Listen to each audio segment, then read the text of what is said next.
In 2005, Brazil witnessed the largest cash robbery in history. 160 million reals, equivalent to $70 million, vanished without a sound. For 3 months, an 80-meter tunnel was dug, yet no one heard anything. No one suspected a thing. Even La Casa de Papel would look like child's play compared to this plan. Never before had such a perfect heist been executed anywhere in the world. This is the incredible story of how 3.5 tons of cash disappeared into thin air. The city sleeps tight, dreams of war, while we grip the night. Heartbeat drum, secrets hum.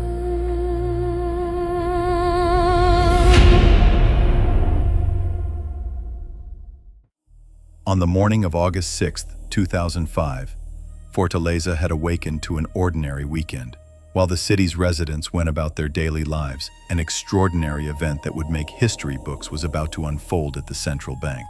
No alarm had sounded, no shots had been fired, no trace had been left. Yet over 160 million Brazilian reals had silently vanished from the bank's vault. This amounted to $70 million and approximately 3.5 tons of cash at the time. When authorities began looking underground, they encountered one of the most ingenious crimes in history: a fake landscaping company, an 80-meter narrow tunnel, and a heist plan straight out of the movies. Everything began months before the actual robbery.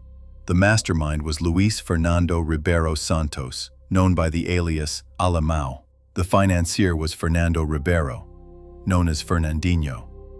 A crew of approximately 34 people, each with a specific role: construction workers, professional tunnel diggers, former criminals, people with engineering knowledge, and most importantly, bank security guards leaking inside information. Some were even experienced individuals who had previously escaped from prison by digging tunnels. Alemão searched for a strategic house near the bank. His goal was simple: dig a tunnel from a location no one would suspect to reach the vault of Brazil's central bank, a symbol of the country's financial security. They rented a modest house on a quiet street, sufficiently close to the bank, but away from prying eyes. However, such excavation would produce massive amounts of soil, and someone might become suspicious. The plan needed a cover. The solution was to establish a fake landscaping company.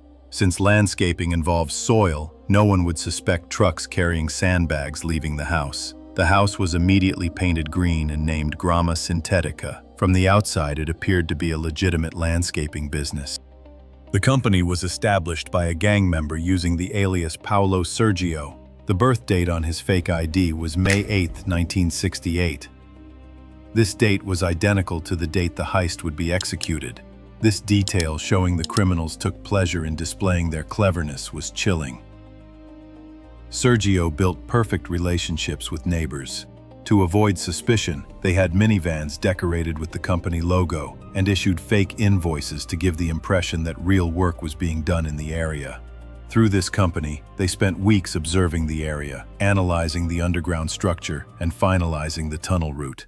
No one could imagine that behind this ordinary business, Brazil's biggest criminal project was being meticulously constructed. In May, the first shovel hit the ground. The gang began digging a tunnel about 4 meters deep from the house's basement toward the bank's vault. A 7-person team worked around the clock in shifts using garden shovels. One person at the front would dig and push soil aside. The next would bag it. Another would tie the bag to a rope, and someone else would pull it to the exit. The digging operation continued day and night. The biggest logistic challenge was silently removing the massive amounts of soil without raising suspicion. Hundreds of truckloads of soil were transported at night to remote locations outside the city under the pretense of landscaping work. Since daily soil transport seemed odd, they began storing the bagged soil in rooms. When one room was full, they would wall it off. Eventually, when all rooms were full, they dumped soil in the garden, raising the ground level by 1 meter. Tunnel digging creates suspicious noise, yet they went undetected. While neighbors saw them as hard-working people, they operated like a criminal machine underground. The tunnel measured 80 meters long and 70 centimeters wide. Only wide enough for one person to crawl through, but incredibly functional.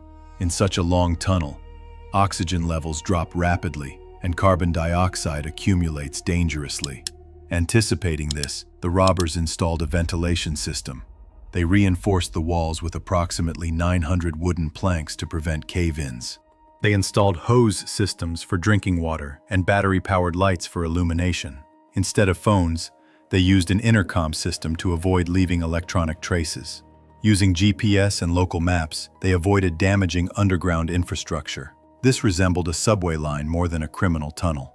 After exactly 3 months, on the evening of Friday, August 5, 2005, the tunnel reached directly beneath the central bank's underground vault. They had hit their target with millimeter precision. The reason the robbers knew the vault's exact location was inside information from former bank security guards Diosimar Chaos and Edelson Vieira. Details about vault locations, security patrol schedules, and alarm systems formed the foundation of the heist plan. They had chosen the weekend deliberately, the bank being closed, security guards being less alert, and minimal activity in the area provided ideal conditions for the operation. The only obstacle was the vault wall. The bank vault was protected by a steel-reinforced concrete wall approximately 1 meter thick. To overcome this massive barrier, they used specially designed industrial drills, hydraulic jacks, metal cutters, and welding equipment. The wall was breached after 3 hours of work. Inside, a forklift used for moving money had been deliberately positioned in front of the camera's view.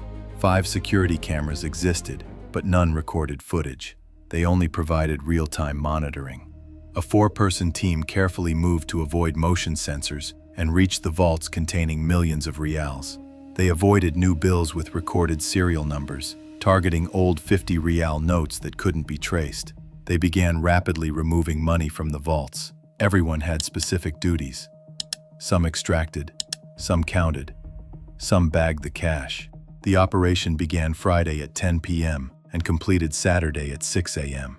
The amount stolen, 164 million Brazilian reals, approximately $70 million, weighing 3.5 tons. Stacked, it would reach 330 meters high. They used a specially built rail system to transport the massive load through the tunnel. The hours-long transport was executed with military precision. The distribution was predetermined. Leaders and financiers would receive 10 to 20 million reals, workers around 2 million. After the split, they dispersed to various parts of the country in predetermined vehicles, vanishing into the night. Monday morning, bank employees found everything normal when they arrived at work. Doors intact, cameras on, alarms silent, until someone went to the vault. Staff couldn't believe their eyes. Doors locked but the vault empty, with scattered money bundles on the floor and a small hole in the ground. Police were immediately called. Officer Inias Soprera entered the tunnel and crawled for an hour to reach the exit. When police arrived at the fake company, they found a scene resembling a mine shaft. Digging equipment, tools, sandbags, and white powder scattered everywhere to eliminate fingerprints. The team was so professional that everyone vanished simultaneously. Some fled to other cities, others abroad. Some began laundering money. Having all wealth in 50 real notes posed problems. The next day, several gang members bought 10 vehicles, paying 1 million reals in cash. This immediately raised suspicions. When the story broke, it shocked the entire country. Brazilian police launched the largest manhunt in the nation's history. The FBI even joined the investigation. By November 2005, 13 people directly involved were arrested.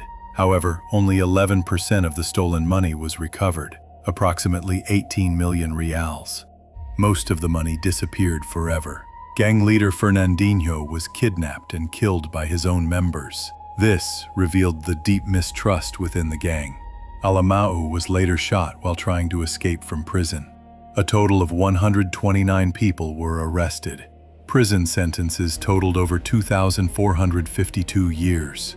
This heist questioned banking security worldwide. Banks had to review their protocols against underground threats. The heist entered the Guinness Book of Records. In subsequent years, dozens of similar tunnels were discovered in Brazil and Paraguay.